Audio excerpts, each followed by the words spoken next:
It's funny how you think you know someone, how you watch a person grow from a boy to a man, but somehow you miss the moment they actually change.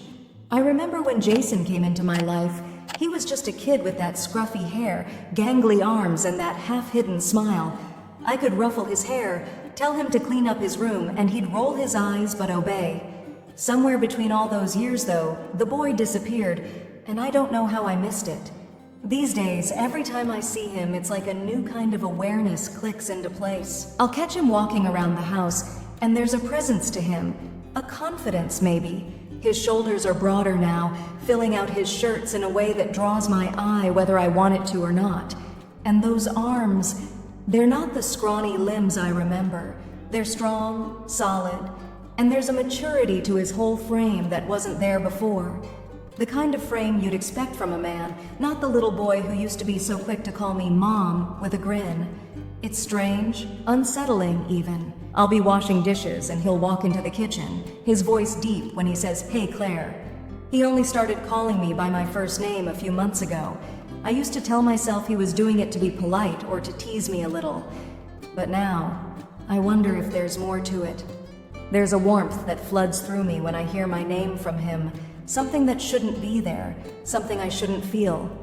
I brush it off, tell myself I'm imagining things, that it's just a passing moment of noticing he's grown up, but it doesn't go away. It's in those moments when he doesn't know I'm watching, like when he's lifting groceries or reaching up to fix something around the house. Every movement is deliberate, strong, and there's a natural ease to it that makes me almost admire him. And when he catches my gaze, the way he holds my eyes, it's no longer that innocent glance I used to get. There's something in his look that night, after everyone else had gone to bed and the house was blanketed in stillness. I found myself unable to sleep. My thoughts were an endless loop of all we had shared, the glances, the whispers, the stolen moments in which we dared to cross lines that should never have been crossed. I could still feel the warmth of his touch on my skin, and I knew, as much as he did, that things between us could never return to the way they had been before. A quiet knock sounded on my door, soft enough that no one else in the house would hear. I knew who it was before I even opened it, yet when I did, seeing Jason standing there in the dim light felt like a final surrender to everything we had held back. His expression was a mixture of hope and hesitation, as if he was both afraid of what he would say and desperate to say it all the same. Without a word, I stepped aside to let him in, closing the door behind us as if to lock out the rest of the world, if only for this last time. He stood there, silent, his gaze searching my face as though he were trying to memorize every line, every detail. And for a few precious moments, I let him. I allowed myself the indulgence of looking at him without restraint, of seeing the man he had become, and of feeling all the love and desire I tried so hard to deny. He took a step closer, reaching out to gently take my hands in his. His touch was warm, comforting, grounding, yet with the same tension that had shadowed us for so long. "Claire," he whispered, his voice barely audible but weighted with so much emotion.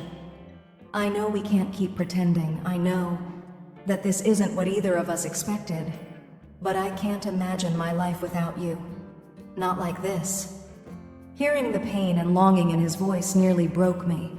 I felt the tears well up in my eyes, a mixture of sorrow and the deep, unspoken love that I knew we couldn't give voice to. "Jason, please," I whispered, my voice cracking. "We can't keep going down this road.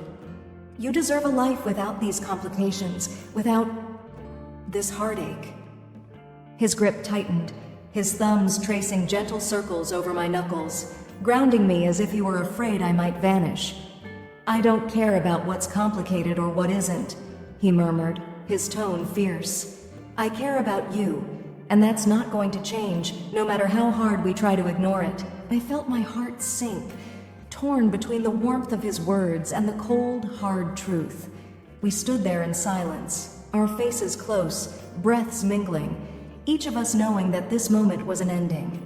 I could feel the weight of his gaze, the way he searched my face for some sign that I would relent, that I would let us keep this fragile, impossible thing between us alive.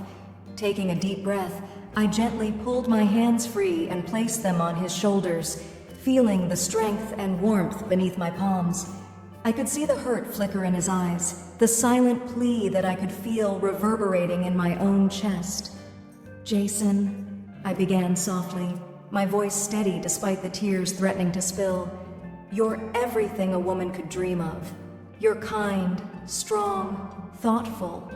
But you need to live your life without the weight of this. You deserve someone who can be fully yours, without the shadows of anything forbidden." He opened his mouth to argue, but I gently pressed a finger to his lips, stopping him. "Please," I whispered, "let's hold on to the good moments we had, but we have to let go of everything else." His shoulders slumped, and I saw the resignation settle over him.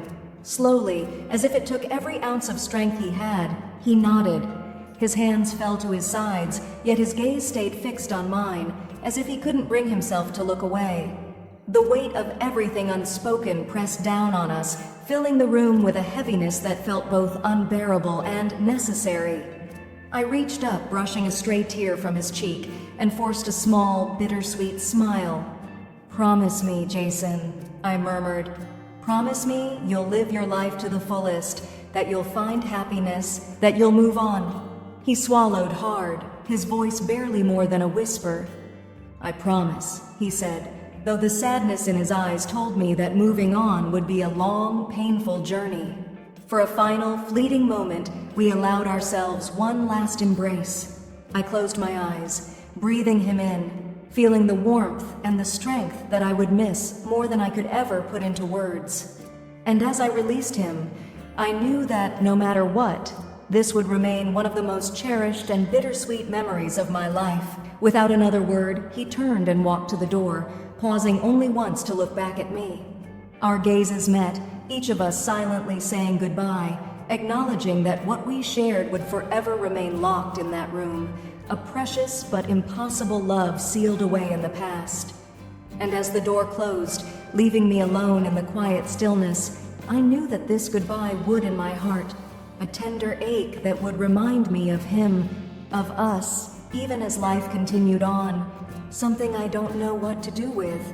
Sometimes I wonder if he's aware of it, too, that quiet hum of tension that fills the air when it's just the two of us.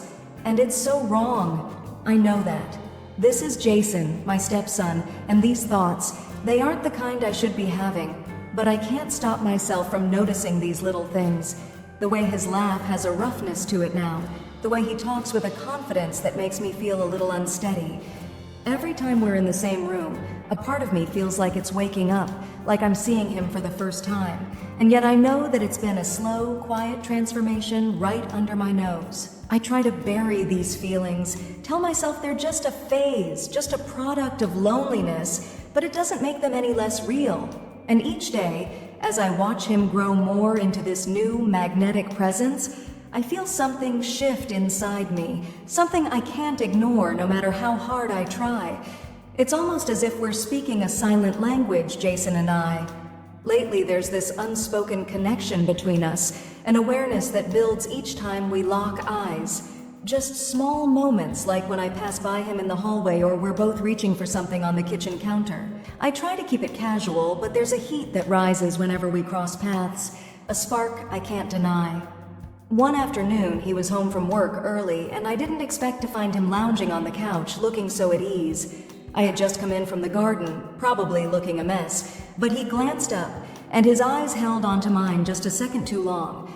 I felt my breath catch, as if his gaze had weight to it, with a curiosity, an intensity I hadn't seen before.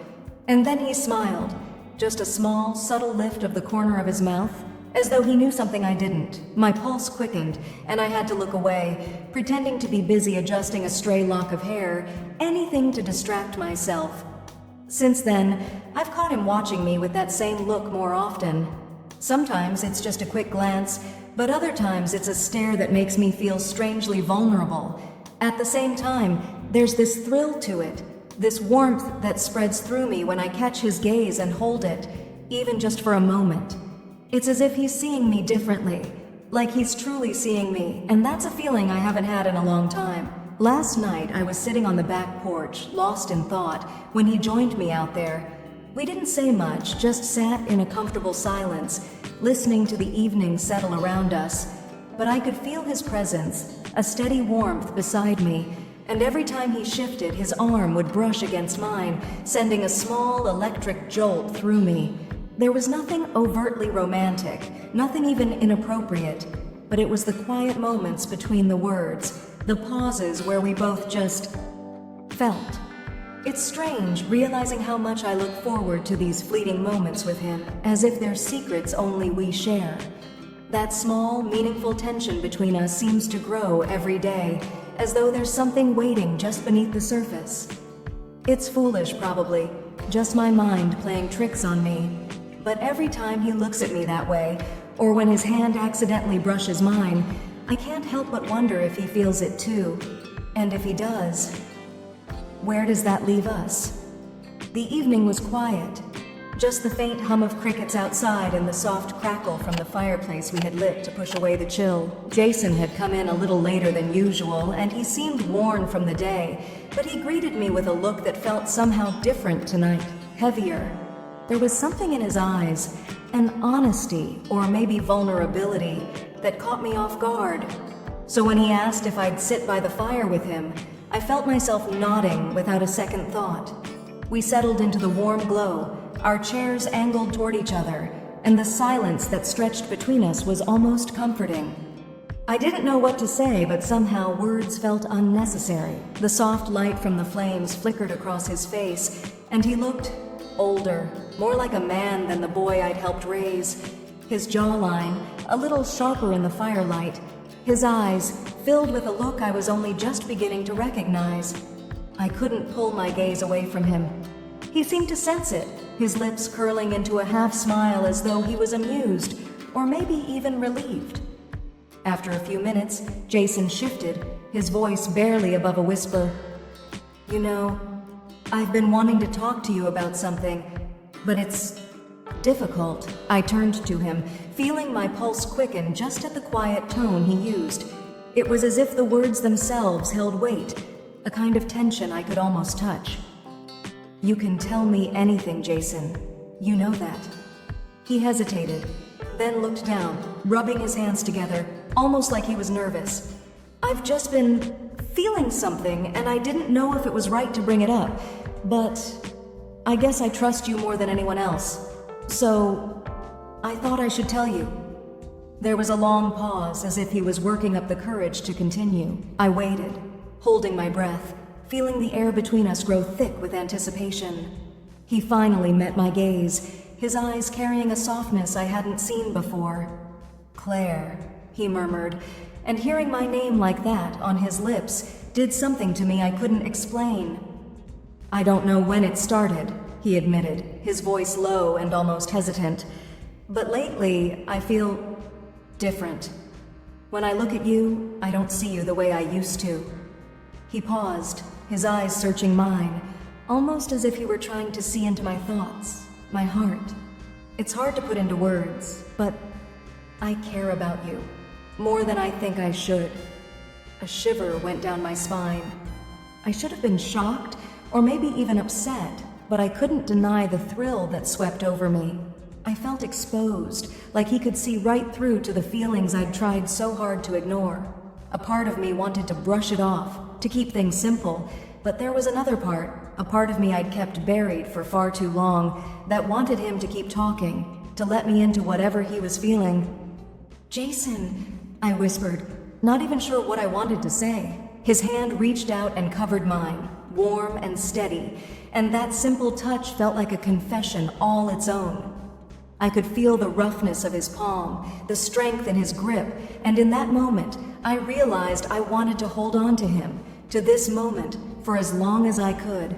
We sat there like that, just holding each other's gaze, our hands intertwined, and for the first time, I felt like we weren't just stepmother and stepson. It was as though we were just two people, connected by something deeper, something unspoken but intensely real. Jason's thumb brushed lightly over the back of my hand, and it sent a shiver through me that I couldn't hide. He noticed, his eyes softening as he gave my hand a gentle squeeze. I don't want to make you uncomfortable, he whispered, his voice filled with a kind of honesty I wasn't used to. But I needed you to know. And just like that, the tension between us broke into something else entirely. A quiet understanding. I didn't pull my hand away.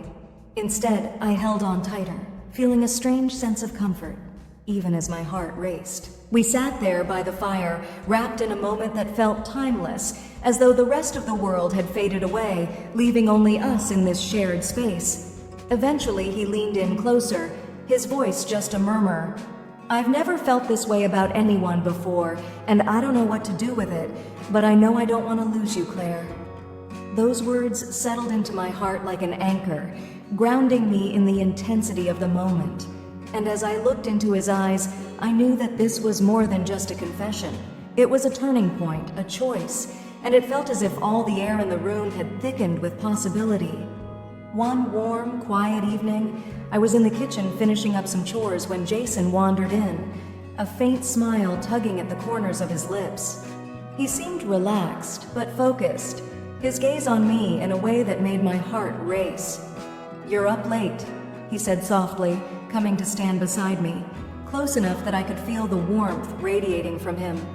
The kitchen was bathed in a soft glow from the dimmed lights, casting everything in a hush. I could feel the quiet between us thickening, our unspoken words hovering in the air, waiting for someone to reach out and claim them. For a long moment, neither of us moved, just standing there together in the silence.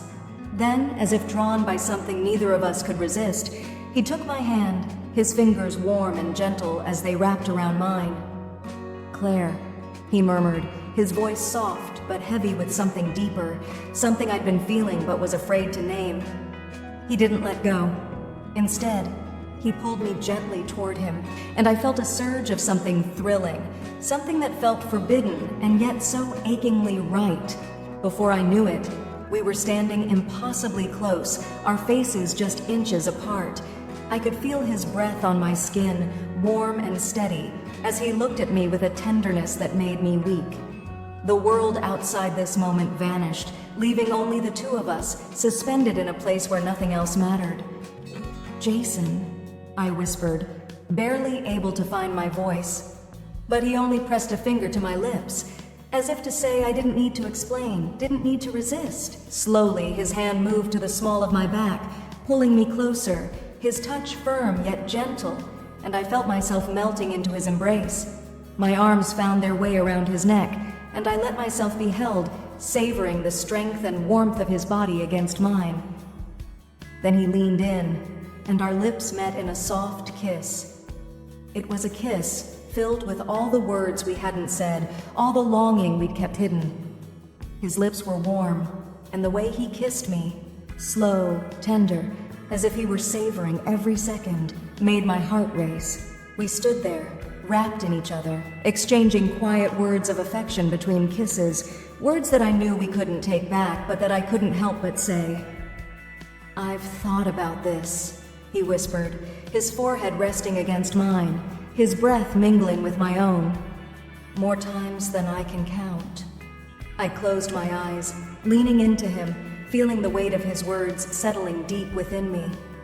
I know, I whispered back, my fingers tracing small, gentle circles along his neck. I have too. The night stretched on around us, and in that quiet, shared moment, it was as if time had slowed, allowing us this fleeting embrace, this stolen closeness that neither of us wanted to end.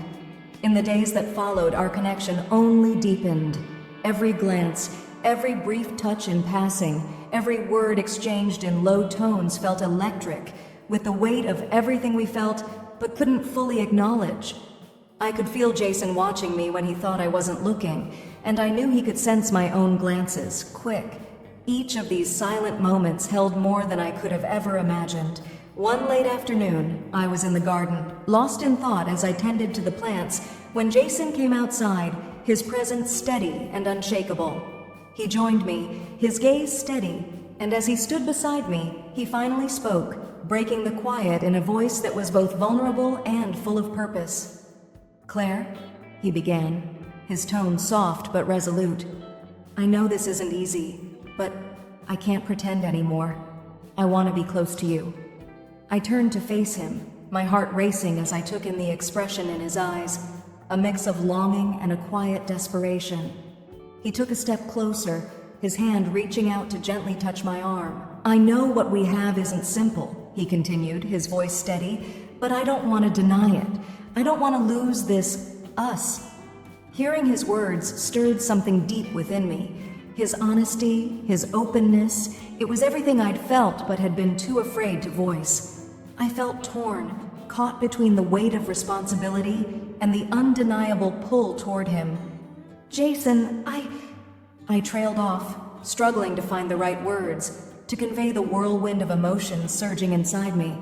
But before I could continue, he reached for my hand, his fingers warm and reassuring as they intertwined with mine. The gesture, so simple yet, made my resolve waver. He gently pulled me closer, his other hand reaching up to brush a stray lock of hair from my face, and I felt myself lean into his touch, my body betraying the conflict within me. He leaned in, pressing his forehead gently against mine, his eyes searching mine with an intensity that left me breathless. "You don't have to say anything," he whispered, his voice thick with emotion. "Just be here with me. That's all I'm asking." For a moment, I allowed myself to be held, to let go of the walls I'd built and savor the warmth of his. We stood like that, wrapped in each other's arms, each of us holding on as if the world outside this moment didn't exist. I could feel his heartbeat, steady and strong, and I closed my eyes, letting myself feel the depth of his presence. I wanted to give in, to let the feeling carry us, but as we held each other, a soft reminder echoed in the back of my mind, a reminder of the lines we were so close to crossing. With a gentle squeeze of his hand, I finally pulled back, breaking the moment, though my heart ached at the loss of his warmth. "Jason," I said softly, my voice barely more than a whisper, it can't go further. We have to hold back, no matter how we feel." I could see the pain in his eyes, the unspoken hurt, but he nodded, his hand still on mine. We stood there, suspended between longing and restraint, knowing that while our feelings were undeniable, the path forward was anything but simple. That night, after everyone else had gone to bed and the house was blanketed in stillness, I found myself unable to sleep.